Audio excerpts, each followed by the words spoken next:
We're going to talk about the sustainability challenge that's hiding in plain sight. A lot of times when I hear from people and they're thinking about sustainability, they think about these pristine areas and how do we keep them pristine. Well, solid waste materials is really an important, a key thing. Just take a second and look at what you're wearing. And think about where did it come from, and once you're done with it, where is it going to go? Or think about what happens if you happen to live in Orono on Thursday and Friday. You're putting something out in front of your house, some trash. There was just a real nice article in the Washington Post about this interesting guy who got his trash down to just 2 bags of trash a year. So how do we think about that? What do we do? And so our team's been working with people, thinking about it, and what we hope to do is just take a few minutes and share with you today some of what we've been doing and invite you to help us to do it even better. So why is trash an important sustainability problem? And why is this important in Maine? You look around and you see, gee, we've got a lot of land. Why is it important to us? Where has Maine been in terms of solid waste, and where are we headed, and what's our team been doing and learning, and what are our next steps, and how you can join us? So that's what we're going to do, and now Cindy Isenhour is going to take us through the next part. And so you're going to hear from like 5 of us, so if you kind of get whiplash from that, it's because there are so many interesting people involved. Here's them. Thanks, Linda. So my role today is really just to help us think through collectively about some of the problems that are associated with waste. And I think, as Linda pointed out, it's really important to recognize that when we think about sustainability problems, a lot of people do think about nature, right? They think about a place that we want to protect: streams, forests, oceans, fisheries, right? But the interesting thing about waste is that there aren't any of those realms that it doesn't touch, right? It's clearly a very systemic problem linked to our production and consumption systems that have to do with how much we're taking from all of these beautiful places and then what we do with it once we take it. So I think that there are many different ways that we can think about defining the problem at a larger level. And I'll just go through 4 of those really quickly. Many of these you're all very familiar with. But of course, the first is resource depletion and ecological overshoot, right? So here, of course, we have the now famous 2009 Rockstrom kind of planetary boundaries approach that points out that, we've probably exceeding planetary boundaries for biodiversity loss, but also climate change and nitrogen pollution. And when we think about these issues, we have to recognize that materials use is a big part of the equation, right? So you can see here on the right, the red line or pink line is population growth. And you can see that during the 20th century, materials use, so defined here as metals, grew at twice the rate as population growth. So a massive increase in the amount of resources that we're using on a global scale, and a clearly unsustainable one. We can also think about the problem in terms of pollution, including greenhouse gases that are a major source of climate change. Now, there are a lot of different ways that we can think about pollution and that we can categorize and put them into categories to account for the sources of different pollutants. And I think it's really interesting if we take a systems-based perspective, we can see that materials management policies, so thinking about waste and the materials that go into all of the goods that we use and consume, that nearly half of the greenhouse gas emissions in the United States can be linked to the food and the goods that we consume. So it's not an insignificant portion, particularly from a policy perspective, if we start thinking about moving our attention up the supply chain in terms of where we're taking our goods and what we're doing with them. Also, we can define the problem in terms of social justice. So we have very cheap resources, artificially cheap resources, in large part because of a very unequal global system that enables the costs of waste to be externalized onto other populations in the developing world, but also in future generations. So just for example, their pictures here show e-waste. So 40% 41 million tons of e-waste were dumped around the globe in 2014. The U.S., of course, was the largest producer with 7.1 million tons in that year. If we calculate the worth of all of those, the materials embodied in those electronic goods, so for example, gold, silver, iron, and copper, some analysts have put the worth at $52 billion per year just in U.S. waste, e-waste. So it's and that of course takes me to my next question, or my next way to define the problem, and that has to do with waste, right? So we can think about trash in two different ways. We can think about it as waste, right? Something that nobody wants anymore, that we're going to waste, either burn or bury. Or we can think about them as materials that need to be recovered. Well, in our current kind of linear system of production and consumption, we often think about them as waste, right? Just dispose, get rid of. But the reality is that a lot of these materials still have considerable value. So, for example, the Ellen MacArthur Foundation has estimated that implementing a full circular economy, where we take better advantage of the materials that we have in circulation, could result in $700 billion in savings, and that's just in materials savings each year. Another way to think about this can be, on a more granular level. So, for example, food waste. So, just here in the United States, the average household throws away enough food that it adds up to $125 billion annually in the U.S. So that's just the food that we've wasted. And then if you think about what we have to do after that, we have $733 million that we spend each year just to landfill it. And that comes out of our taxpayer dollars to landfill that same waste. So it's a huge inefficiency. So again, lots of different ways to think about this at the system level. They're big questions, right? And so it raises a lot of questions about what can a Maine-based research team do about this issue that is so large. And as they say, think global, act local, right? So I'm going to have John come up and talk about what's going on and why this really matters in the state of Maine. Thank you, Cindy. Mm-hmm. Alrighty, so I'm going to talk a little bit about what's going on here in Maine and why we're working on this problem, and really why does solid waste matter in Maine. And one of the things that's important to understand is we weren't sitting around having a cup of coffee one day and saying, geez, we have to do something about waste. We had some people outside the university saying, we need to have a very public and open conversation about the solid waste issue in Maine. There are little crises that pop up, and we know in the future we're going to have issues that we need to start talking about before they're an issue right in front of us. And so to start those conversations, it's always good to turn to a little bit of wisdom. So if you look at it from like a geologist perspective, the present is the key to the past. So what are we doing now? How does that look looking backwards? Confucius, always a great source of wisdom, study the past to define the future. Edmund Burke, you can never plan the future by the past. It really gets confusing. So we go to the most reliable modern day philosopher that I could come up with, and the future ain't what it used to be, by Yogi Berra. So I'm going to take you briefly here to take some sort of multiple views of the past and the future. So really, how did we get to where we are today?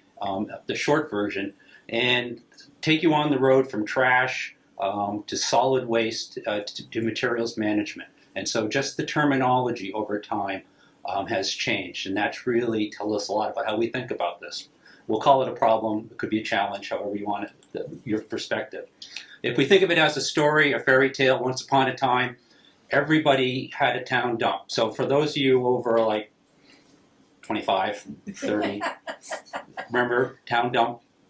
Show of hands, anybody here? Okay, we have a few volunteers.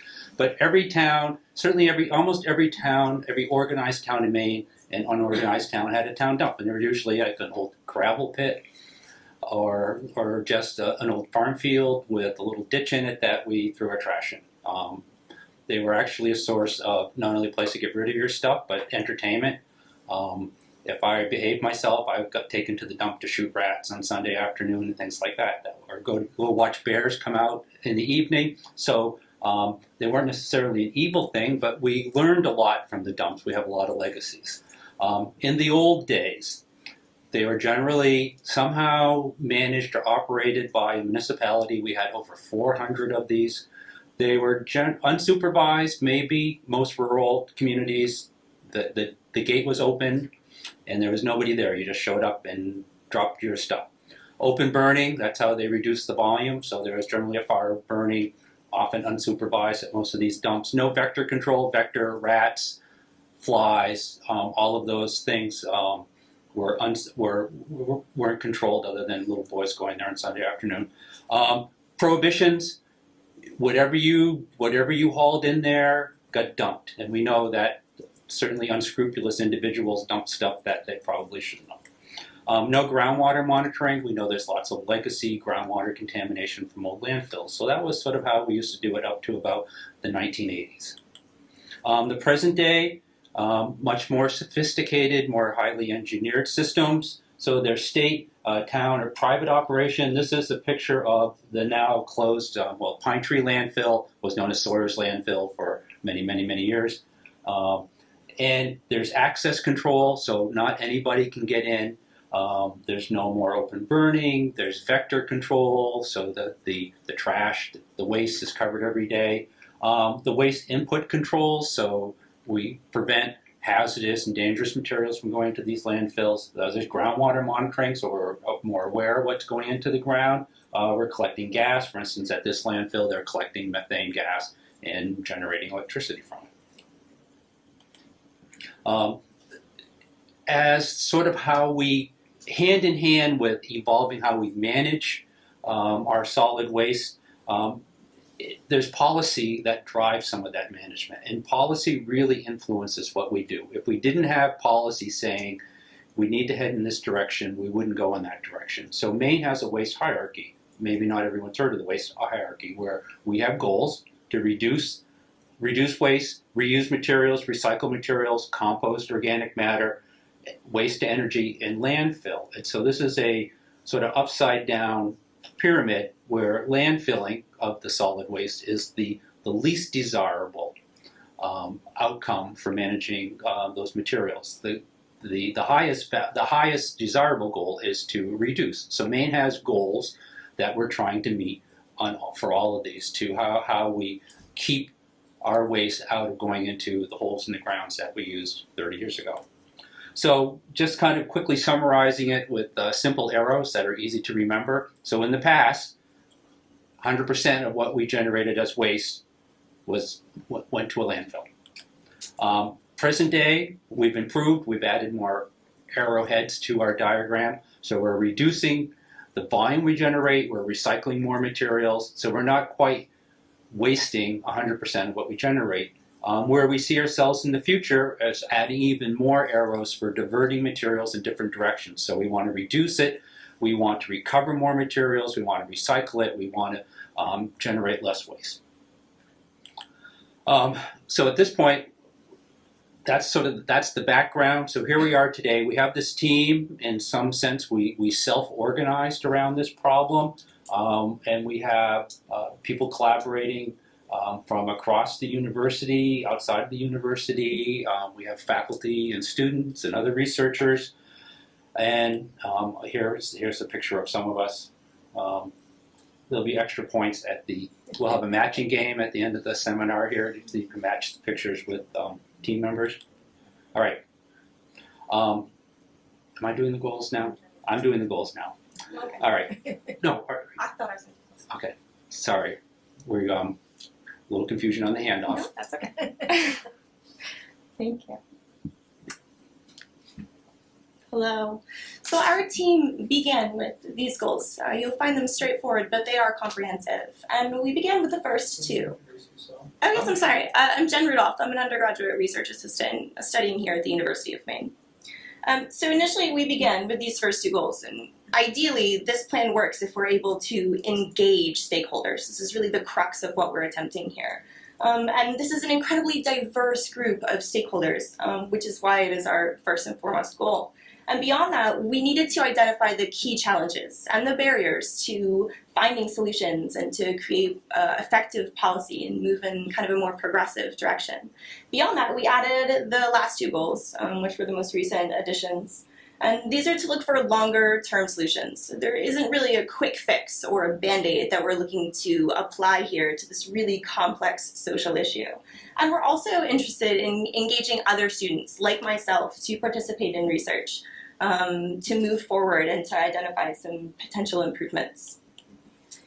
So far, as John had said, this initially began with a few individuals approaching the Mitchell Center and saying, this is an interesting problem that you might want to look at. And then beyond that, this really began with a series of conversations. We held a little more than 30 one-on-one interviews where we talked with stakeholders in the field about the current state of solid waste management in Maine to identify a framework and to understand the problem as it is today. We looked back after that, as John had mentioned. We drafted a white paper which looked at the history of solid waste and materials management in Maine and what had been done in the past and how it led to what we have today.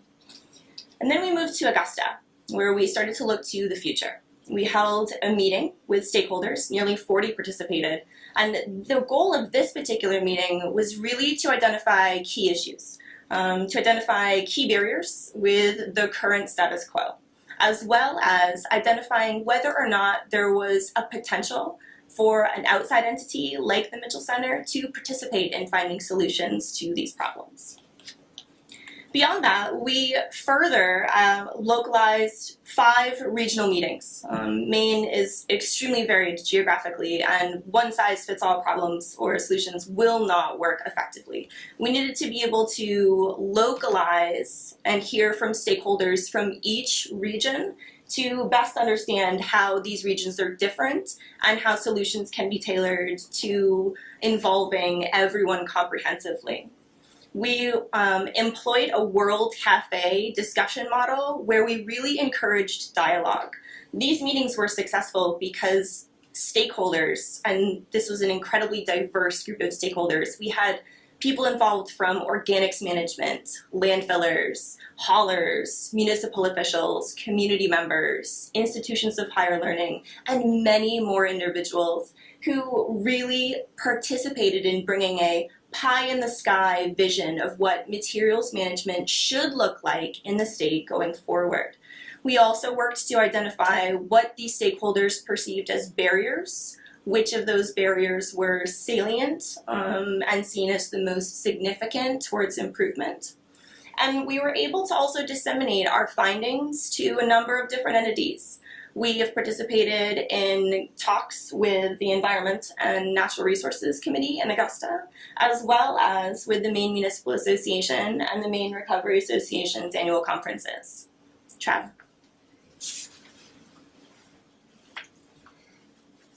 Hi, I'm Travis Blackmer. I'm the primary outreach coordinator for this team. I was the one that went out and met with those 30 people one-on-one prior to ever having talked with any large group about solid waste materials management. Depending on who you talk to, one or either could actually offend them. So I usually try and say both solid waste and materials management. Through those World Cafe meetings, we really tried to encapsulate and capture what citizens were feeling. For any of you who haven't worked with Bridie McGreevy, she has all sorts of cool ways for you to get people to engage with each other. And we really broke people up and got them outside of their industry groups, their sector groups, or people they commonly talk with and meet with quarterly, annually, or for professional advice. And we forced them to kind of mix and match and discuss these things far off in the future. And we did start with that kind of pie in the sky, 100 years down the road, if there were no social, political, economic barriers, what would solid waste and materials management look like in the state? And then we tried to back into the current opportunities, those barriers and needs, and really avoid the common issues. These meetings have happened in the past. We're not reinventing the wheel, but in a lot of cases, they started with the point of what is the problem today? And as you can tell, the problems today really vary by person, by what their specific need is for their organization or their company. So we had common issues with things like single sort versus multi-sort, rural versus urban, northern Maine versus southern Maine. Landfilling versus waste energy, and these conversations really had trouble pressing forward. So that's why we tried to really establish that shared vision of 100 years from now, what would you want your great grandkids to be dealing with when it comes to what's left over after you provide for yourselves and maybe have a little fun and make sure you feed yourselves, and what do you want them to be left with? And then we found that was a much more positive way to start, and got the discussions off on a pretty good tone.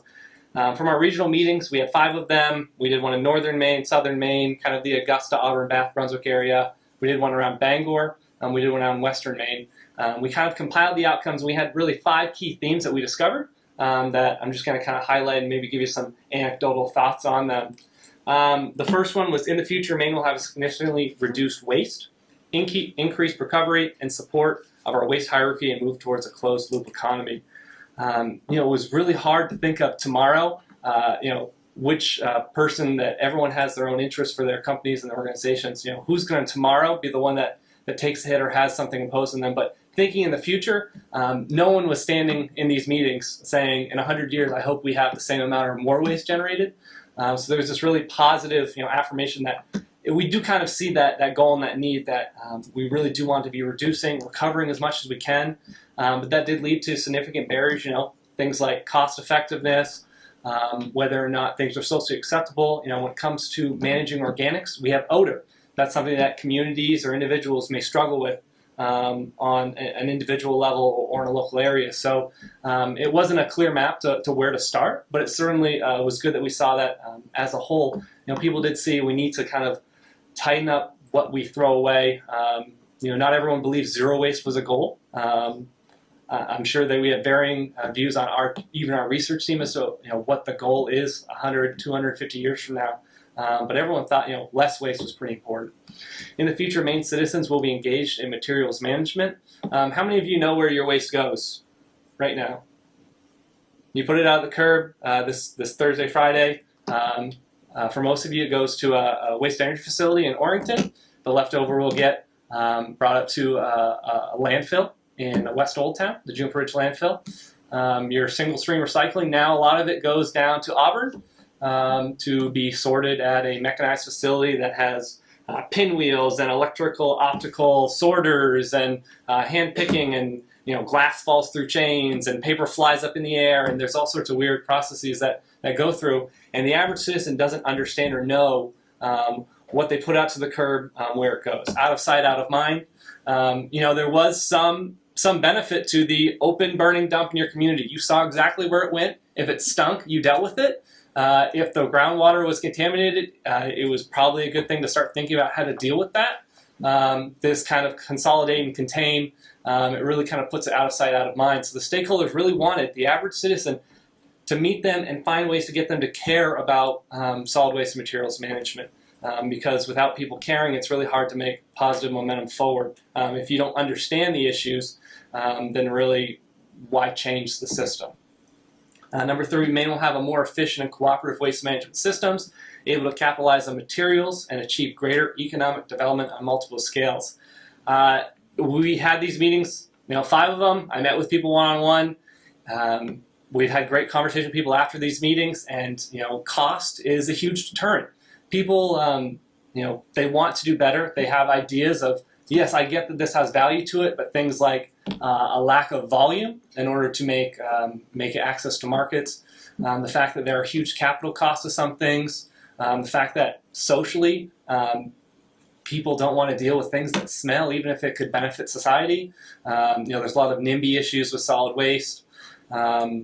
And that's both with the least cost denominator of landfilling, but also the activities that lead to a reduction in that. People also, if it's closer to them than their landfill, then they might be against that, even though it might be socially overall better. So access to markets, dealing with the fact that there's all these different weird materials, and that the things we get are made of composite materials, and there's, in a Pringles can, you have a plastic top and a paper cylinder, and you have a metal bottom. I did a hand waste sort. That's how I got started with solid waste back in 2011 as an undergraduate student. And categorizing that was difficult. I can't imagine how someone would try and decipher how to recycle that, or if you put it in your recycling bin, how would you even think that would get somewhere where it would have a value when it has these different materials? And you're not going to expect someone to cut out the metal, take off the plastic top. It's really hard for people to believe always when they do recycle that all of that material is going to go somewhere where it's valued. So there's lots of issues there.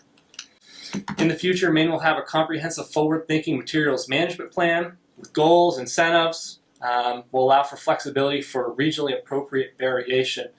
Maine had a solid waste management agency that was created in 1989. It was disbanded by 1995. Their responsibilities got tasked off to another group, the State Planning Office. The State Planning Office was disbanded in 2010 or 2011. My project for waste segregation got the last grant that they gave out. That was kind of fun. I was there. I killed them, I guess. And so now it's on the responsibility of the Department of Environmental Protection, a regulator. So there's all sorts of issues with who's been responsible for planning, thinking forward, and it's something that stakeholders really had a need for. We want a roadmap to an end goal, and we want there to be steps there for us to take. If you want one group or one organization or one entity to do everything or do the first step, they'll be put at a disadvantage. And there's really no forward-thinking, active policy that's driving where we're going. It's kind of as things become economically viable, someone will start to do it. So there are some organics management companies popping up around the state. There's one in Exeter that does co-digestion with manure, so they take in food scraps from a lot of times from Massachusetts to high degrees, as they have a state landfilling ban of organics, and they combine it with their manure, and they make a slurry, and they create methane, and they sell it on the grid. There's a couple of companies in southern Maine that are collecting it door to door, so they'll go up and they'll pick it up on your day that you put out your trash, and they'll pick up a bin, and some of them replace the bin, or they dump out the bin and clean it for you. But these things are happening in pockets, and the stakeholders really had a desire to, if we're going to do something, let's come up with a way to do it collectively, high tide rises all ships type deal, instead of this kind of piecework, non-coordinated activities. And the last one, decisions about materials and waste management will be based on reliable and timely data, and will build upon understandings of best practices. The State Planning Office had a full-time individual that their job was to collect municipal data. Now the person at the Department of Environmental Protection, who's responsible for data, that's one of 10 things they do. And so it's really hard to get accurate data. It comes out 2 years after the data's collected. There are real issues with where they get the information from. Not everyone has to report it. We haven't made any progress on the state recycling goal of 50% in almost a dozen years. We're still hovering right around between 37 and 41%. And people don't even agree if we're measuring that correctly. So there's some real issues about what is the information that's provided, why do we collect it, who uses it, what is it good for, and are there better ways? And stakeholders really had some desires to make some progress there. Some more anecdotal thoughts that we kind of gleaned over is that there was a huge amount of professional, regional, municipal, public, private, and citizen interest in materials management across the state. We were really blown away by the general level of enthusiasm at these meetings, the willingness of people to participate. And we had 5 meetings and 130 plus people attended. Another 70 contacted me back, and I kind of did email blasts, and I called people up and I harassed them until I got them either to respond to me or I was just too tired to bug them again. And over 200 plus people responded back to me about either I will attend the meeting, I'm interested, please keep me in the loop. And that was kind of affirming of the overall need that stakeholders had and that we saw to be engaged in this area.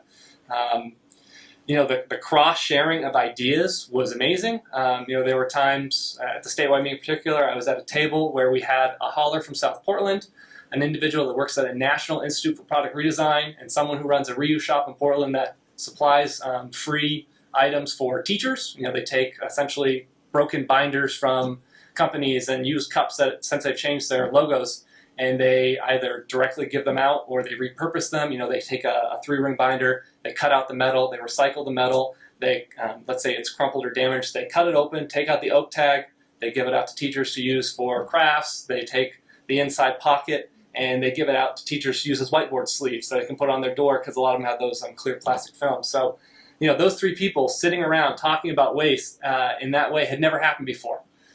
So we're trying to connect people with different backgrounds that all are dealing with this broader issue of how do we deal with the materials that we've harvested, utilized, and now no longer necessarily want or have a direct purpose for. So we really think we bring a lot of value to that as far as bringing those people together in ways they wouldn't necessarily meet or discuss otherwise. Big things we heard: distance, education, social acceptance, volume, transportation, markets, and much more create significant barriers. Lots of people would love to do more. If you're a municipal official and you have this year's budget and you have had tax hikes the past 3 years and you are trying to cut back you're having threats to cut back your teachers or your fire service or your police station, it's really hard to justify spending more money on managing materials than you already do. There's no great information on this, but anecdotally we've kind of gleaned that it's typically in the top 3 to 5 for every municipality dealing with solid waste. Some group it in with public works, some don't, some have a transfer station, some haul. It's kind of hard to analyze it just because towns account for it differently in different budgets, but it's 3 to 5 in your average municipality's budget. Some places are very far away from markets. Sometimes the citizens don't know how or what to dispose of. I study this every day. I had to look up, a year and a half ago, where is the Orono town dump and what can I dispose of there and do I need a permit? And it was a real, eye-opening thing for me that, I know these things, I think, and I really didn't know these things. Transportation costs are huge. Recycling has really been struggling lately. Low price of petroleum has really driven down the market for recycled plastics in particular, but there are other areas of the world that aren't taking as much of our paperboard and cardboard anymore, and so towns are now having to, instead of make money off recycling, pay small amounts for it, or sometimes larger amounts, and that all creates significant barriers where people want to do better, but it's difficult to. But on average, people didn't feel helpless, powerless, or despondent. We didn't get these people together and talk about this system of materials management, and at the end of it, they left it thinking, well, that was a waste of my time, we're not going to make any progress. We have some nice exit survey results. The average person thought at least some of what we talked about had real potential to maybe help forward progress. They thought it was a good use of their time. They understood others better. They felt that others understood their views better. And that's not everyone that came to those meetings, but on average we saw really positive results of how people viewed the time they spent. And for the regional meetings, it was an afternoon. It was from 1 to 4. And people got to spend a lot of time talking to each other. This is the most I'll talk at people at these meetings.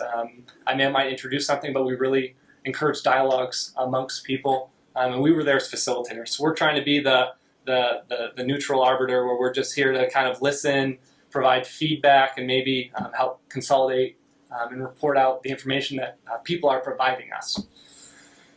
And we did see that there is a real prospect to make progress in areas that have been socially, politically, or economically impossible in the past. There were 21 separate solid waste bills brought before the Environment and Natural Resources Committee this year. They were brought from one group has an interest, and they brought that before the committee because it would help them or benefit them. And there's nothing wrong with that, but we really think that by bringing people together, looking for commonalities, and providing that information to policymakers, we can help provide maybe more comprehensive progress on some of these issues. And we're also very interested on how we can make progress on these things without policy. So over the course of the next 14 months, maybe longer, we've got 5 key areas where we're looking to work on with stakeholders, with other universities. We have partners at University of Maine, Presque Isle and Fort Kent, out in Western Maine at UMaine Farmington, at USM, at the College of the Atlantic, where we're tasking, how can we help it so people don't need policy to do better? How can we help provide information, do some firsthand research, analyze some of the actual costs and benefits of different areas to have people want to undertake some things that we think are have a lot of social benefit for society to move forward on. So the first one, policy review, that's us trying to provide information. Cindy and some of her students have put together this awesome document trying to map out what has been going on as far as policy for materials management across the United States and similar Canadian provinces around the world, And we're trying to provide that information to a citizen legislature that turns over every 2 years that might not have 20 years of solid waste experience on there. Some of them, it's their first time they talk about solid waste is January of the year they get elected, or the year after they get elected. So, helping to provide them with the best information. We've done a survey of stakeholder views on different types of policies to help them map out, as they're really interested in a comprehensive bill that tackles many issues at once. We're helping to provide them with information of what people feel and think about the social acceptability and the viability of different options. The second project we're pretty excited about is organics management. I sorted waste for a summer. I could tell you how much food is left over in the trash. I could tell you that Booth Bay Harbor in the middle of July is a terrible time to be sorting waste. Shellfish decomposes very fast. And so dealing with organics, if we can find ways to deal with organics, if not, it's no real difference between us if they get dealt with on a large scale. A place like Exeter Agri Energy up in Exeter at a farm where we have trucking in of organic material in one place, or if it's locally, we're really interested in what role wastewater treatment plant facilities can play in dealing with organics locally. They're already sited. They produce power. They generate electricity. They're huge net users of electricity, but also food scraps are about 3 times more BTU rich than the current slurry they're using. So we're really interested in that. And also on town levels, can we get more towns involved with organics management locally, either for consolidation and transport or for actual management on site? We really want to see how these organics programs that are popping up in the southern part of the state with citizen conscription, so people pay an extra $8 to $12 a month and someone will come and pick up their waste. How do the results of that compare to a town-wide approach? What are the overall costs and benefits? What are the efficiencies in trucking? And what are the increases in contamination from not having people that specifically say, I want to do this, I'm willing to pay extra, and have it just be available for all? So we're interested in that. We're really interested in educational tools. There has been an educational campaign for materials management over 10 years. There's no real funding for it, but there were some really great materials created, and we think there's some good avenues to build off of those, create new ones, and find ways to connect with people in 2015. I teach a small business economics class. I have Abe Firth from Woodman's come in, and Verve come in every semester, and he talks about with marketing, he can spend $5 on Facebook and reach 1,000 people. We don't need huge ad campaigns. We don't need to take out print and do flyers and mailers. How can we reach people through social media about ways to deal with the materials that they're planning on just putting in their garbage? We're really interested too if there's any way to have educational platforms, the where-tos, the how-tos dispose of, that towns can then pull from and use on their town websites, use on their social media, their Facebook presence, their Twitter accounts, in order to help inform their citizens about firsthand where things can go. Cindy has this absolutely weird and awesome team. It might even be weirder than our team, as you saw the difference we have in about reuse and dealing with measuring the impact of reuse. And she's doing this awesome NSF grant that we'll hopefully get funded for, and look at the economic, ecological, social, and cultural impacts of reuse. As a team, we'd also love to expand the amount of reuse entities in the state, either make them larger or make more of them, come up with a binder for municipalities of why and how to have a reuse shop.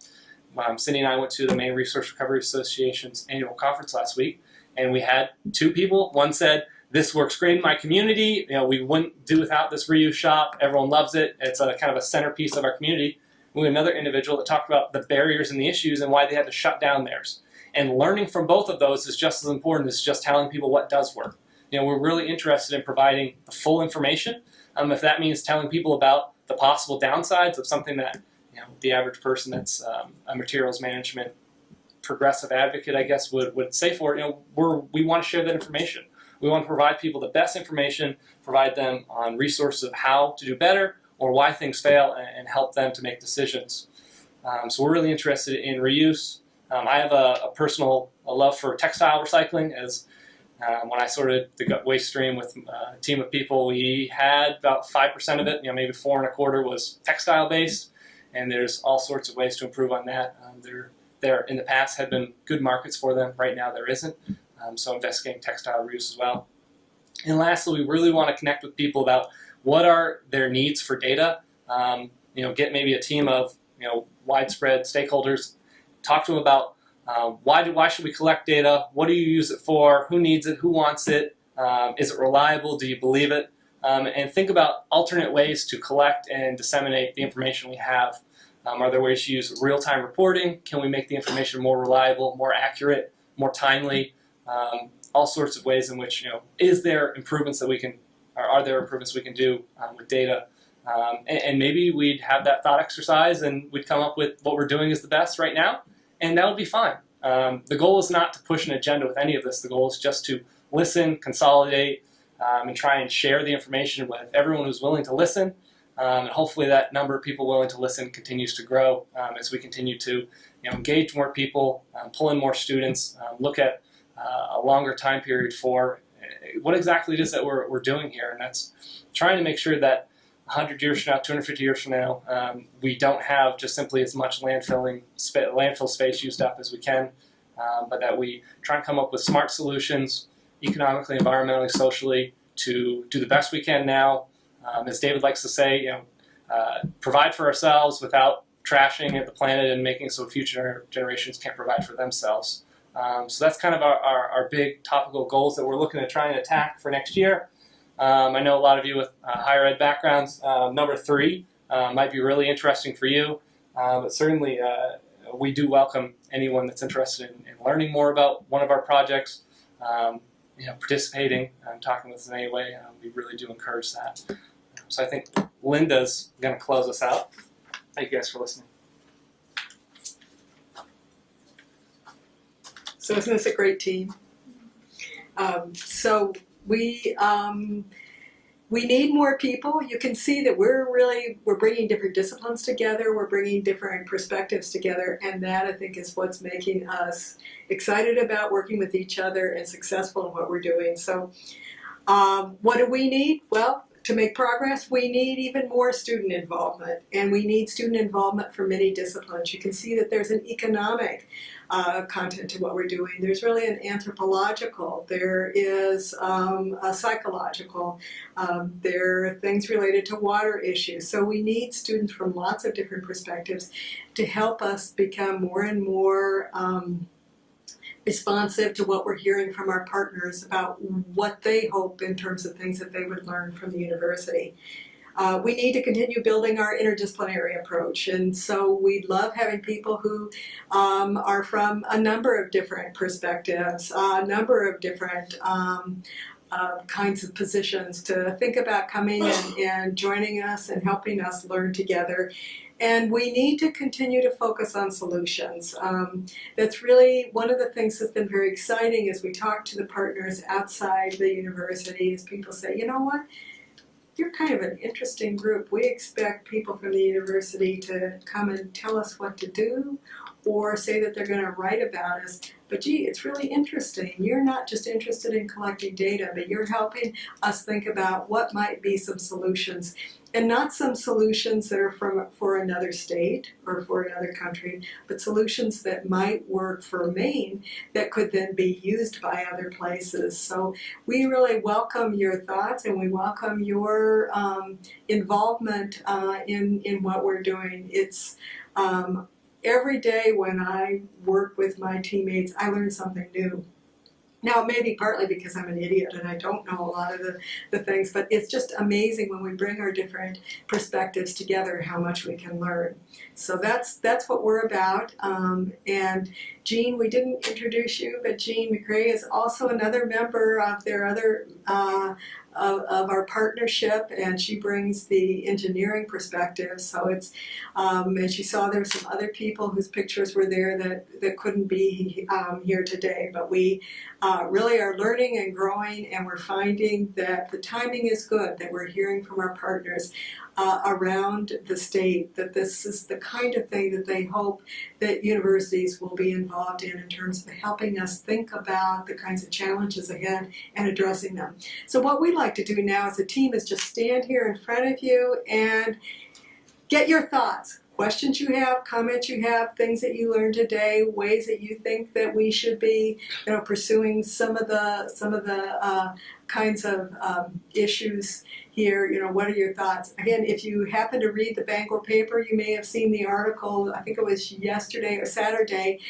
Seth, what's Seth's last name? He had this really nice article about here are 5 things you can't figure out, how to get them, but you can get them for free if you think about reuse and recycling. Pianos, hot tubs. He had a number of different kinds of things, and for me, it really resonated because we had a condo down in Massachusetts when I used to teach down there. We had a beautiful piano. It's the very first thing I bought as an adult. Couldn't get rid of it. Tried to give it to people, couldn't. And so we had to have the haulers come, and they looked at me and they said, how bad are you going to feel if we tear apart your piano? And I said, really bad. And they said, well, that's what we have to do. And they just started tearing it apart to take it off to a dump. And so the kinds of things that we're talking about here are just really important. So let's talk. What'd you learn? What's it make you think about? What questions do you have?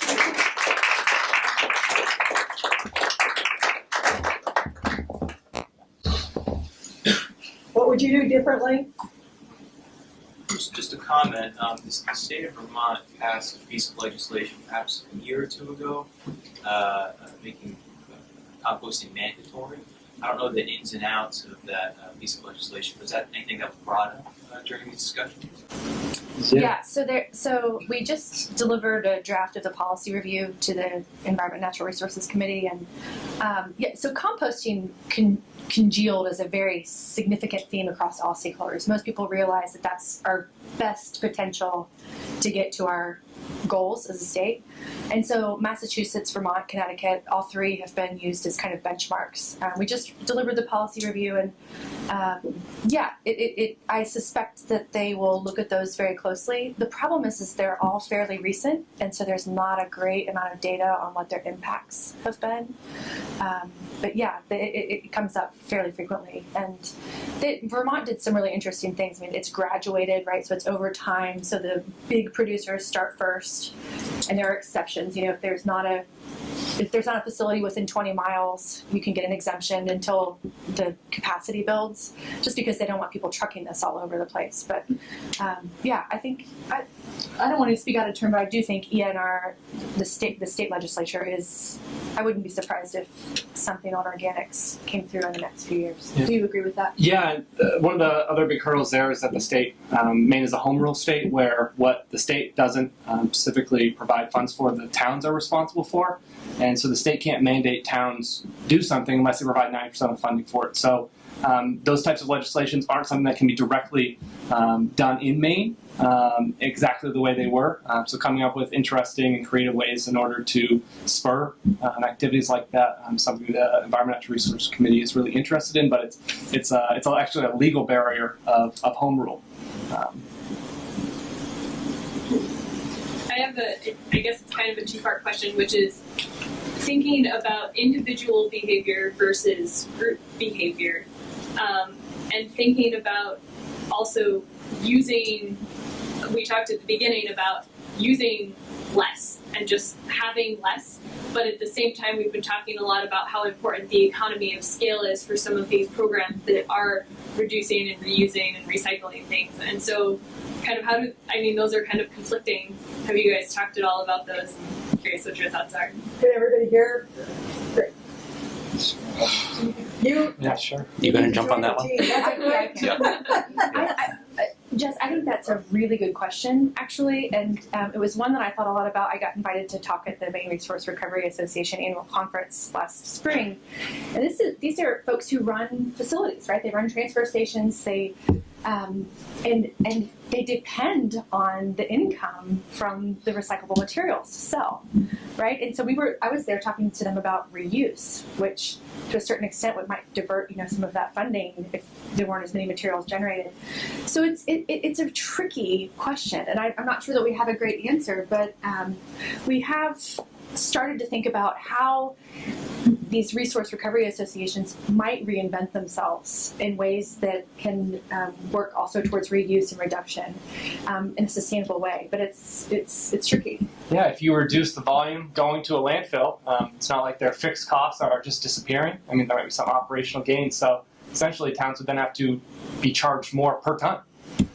So hopefully they're producing less, but it's something where there's such just huge capital costs involved in landfill management, waste to energy facilities that reducing the volume sometimes is really detrimental to their business model, which is something that people tend to want to protect.